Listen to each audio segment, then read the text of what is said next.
Hey up everyone. Well, I've been asked about the future of MV Agusta since the exit of KTM and the Pierer Mobility Group, and to be honest, there's been very little information coming out of Varese during the whole shake-up.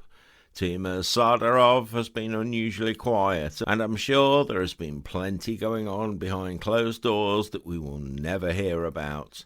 The rumour was that KTM had sold everything back to the Sardarov family for €1, but I have absolutely no way of confirming that. But a sale was made, and it was concluded around the time of MV Agusta's 80th anniversary celebrations. Art of Mobility S.A, a company controlled by the Sardarov family, regained full control of the MV Agusta Group, officially marking its separation from KTM.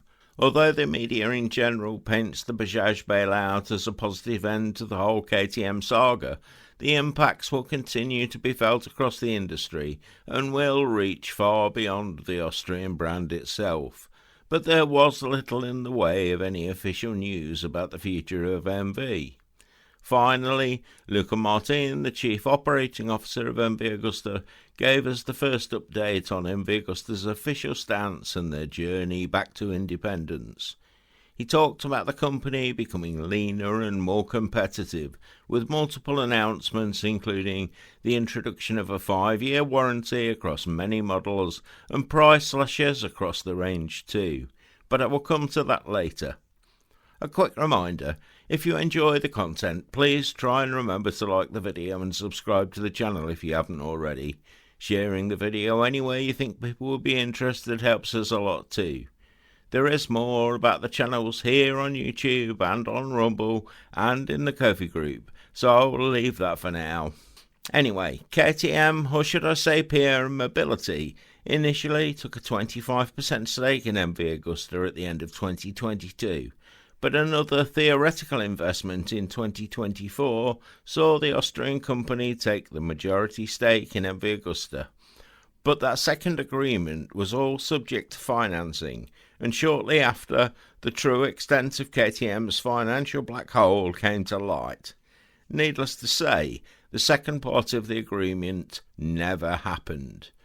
Martin also acknowledged that while the process of separating MV Agusta from KTM isn't yet complete, that it is progressing smoothly and he believes it will be a seamless transition, saying there will be no major changes to the business.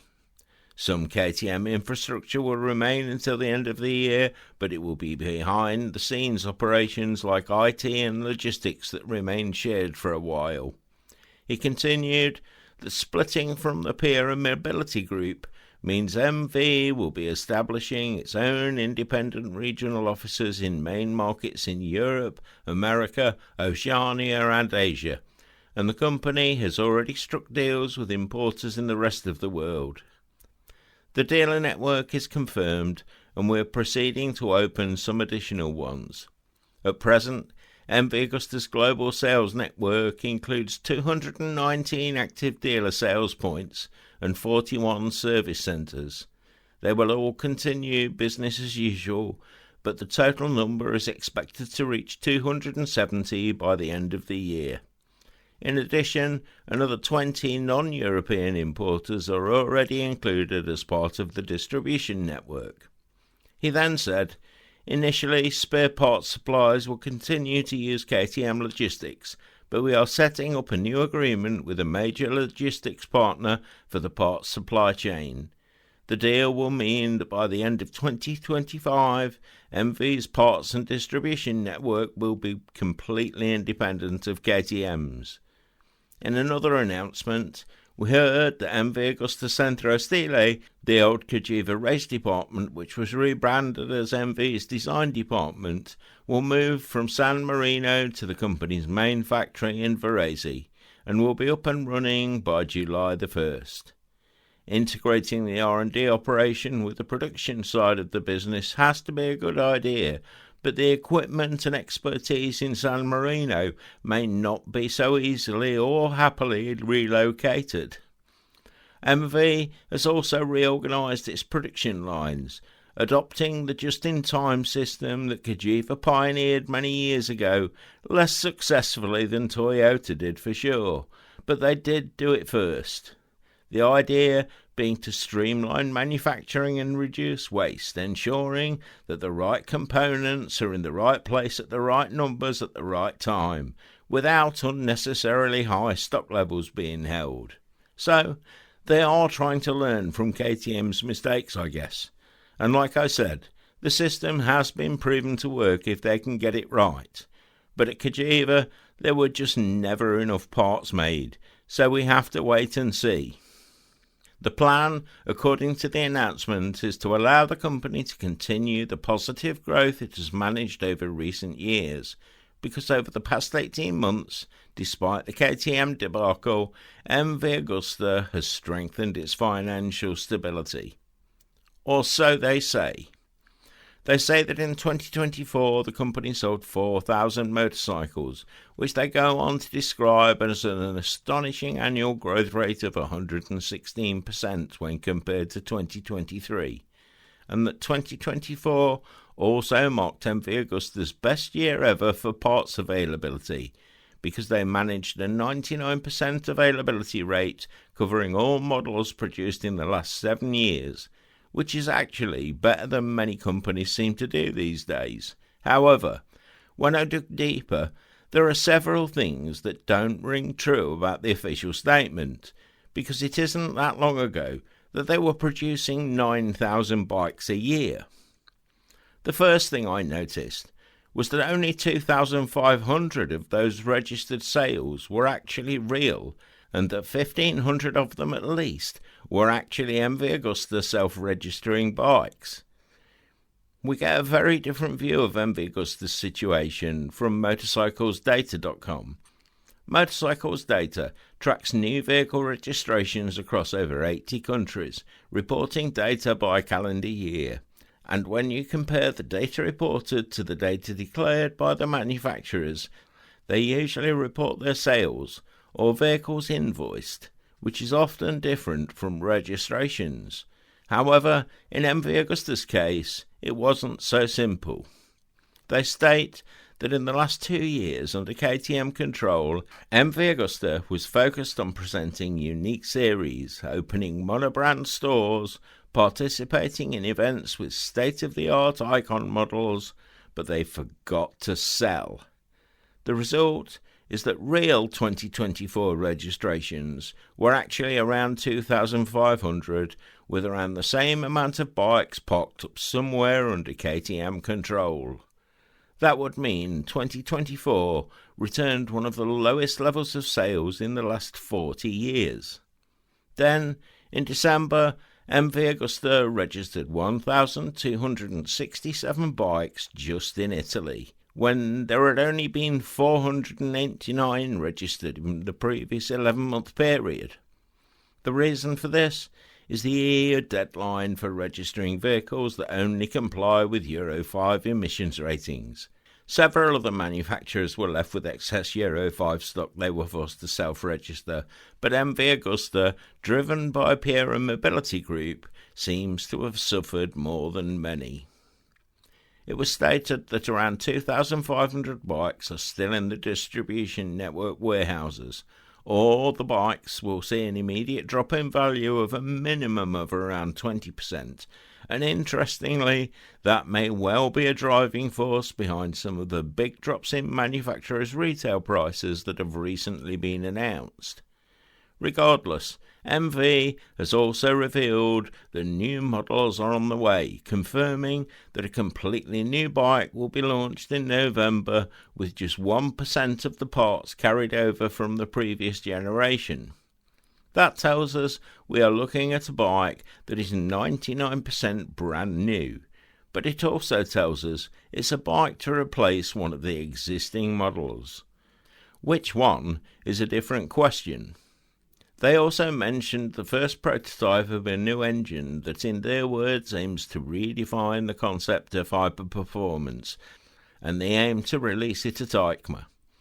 Could this finally be a new 4-cylinder engine to replace the F4 unit dropped in 2018 because it wouldn't meet emissions regulations?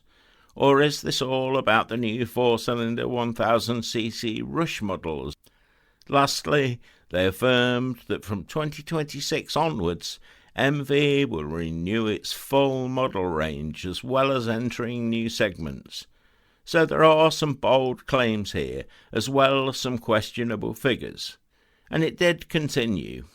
Another announcement was the introduction of an all-new 5-year warranty on the Enduro Veloce F3 Competizione and the entire 80 or 80th anniversary collection. In addition, all customers who purchased the Enduro Veloce or the LXP Oriole in 2021 will have their warranty automatically extended at no extra cost. This is the next step in what MV Agusta describes as a customer-focused approach that the brand is adopting in every aspect of its operations. Luca Martin continued that the extension of the warranty from 4 to 5 years is not only an added value for MV Agusta customers, but also a clear demonstration of the company's confidence in the quality of its motorcycles, which are proudly made in Italy, and the rigorous production processes that each model undergoes before delivery. In recent years, we have embarked on a profound journey of transformation, new processes, a new approach to product development, and above all, a true shift in mindset. Today, we are proud to be able to show our customers, who have always been the beating heart of MV Agusta, what it really means to put them at the centre. He continued, "That's why we are extending our motorcycle warranty from 4 to 5 years. A decision rooted in the quality of our products, but above all, in the respect and trust we want to continue to earn every day on every road." Now, the latest news seems to be a big cut in prices across the range that I mentioned briefly earlier. I first heard about this from the States, where there seems to be some massive price drops. MV do seem quite guarded on printing prices, but at MV London the prices have dropped too. How much this is to clear any stock build-up and how much will be continued as solid MSRPs into the future is anyone's guess right now. In the UK, the Enduro Veloce has dropped from £20,000 to £16,000 overnight. The Super Veloce falls from £20,000 to £15,000, and the Super Veloce S dropped from £24,000 to £17,000. You get another £5,000 discount on the F3RR, but the biggest drop of all I could find listed was on the Brutale 1000RR. The previous price had been a massive £32,000. Now that has dropped an incredible £8,000 to just £24,000, which has to be one of the biggest discounts I've seen all year, and that's before any haggling.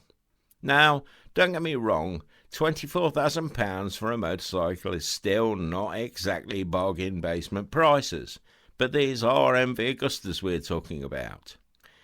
When the starting price for a BMW M1000RR is over $32,000 before you add the competition pack, and the Ducati Panigale V4R comes in at almost $40,000, the MV Brutale starts to look almost affordable. Even the basic Ducati Street Fighter V4R starts around $25,000, and the top spec Japanese bikes aren't so far behind either. It now puts a basic MV Agusta Brutale R at just £10,300. That actually makes it cheaper than a Kawasaki Z900 SE, which is over $11,000. In Los Angeles, the discounts are wild too. The Brutale 1000RR drops from $38,000 down to $33,000. And the Super Veloce 98 limited edition goes from $33,500 down to $27,900. The Super Veloce 800S goes from $27,900 to $23,000, and the Turismo Veloce, complete with the SCS clutch, drops down from $25,000 to just $20,500. and I imagine these discounts will gradually make their way around the globe. They may well still be very expensive bikes, but when the upcoming Enduro Veloce was advertised in the USA with an MSRP under $20,000 and is priced at £16,000 in the UK, it now puts it in direct competition with bikes like the Desert X, the Multistrada and the BMW R1300 GS. In fact, because of the standard spec, it might well work out cheaper than most of that bunch on the road. It places it just a little more than Triumph Tiger 900, which places it in a much better position to steal market shares than it was a few months ago. So, could MV Agusta be set to bounce back from the brink yet again? What does the future hold? Let me know your thoughts in the comments below. Thanks as always to everyone for all the support.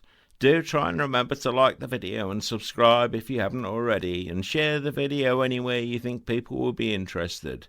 If you'd like to help us stay truly independent, you can make a one-off donation or join our group of monthly subscribers on the Ko-fi link in the description. There you get access to a private group where I share videos I just can't screen on YouTube. Join us on Rumble too. The channel's new, but it's already got some great content. Don't forget, we also make the best Biker T-shirts. Hundreds of original designs on premium quality T-shirts and neck gaiters, all available worldwide. Links to the main website and the Redbubble shop are in the description. Have a great week, and always remember, keep your spanners close and your keys even closer. Ride free, everyone!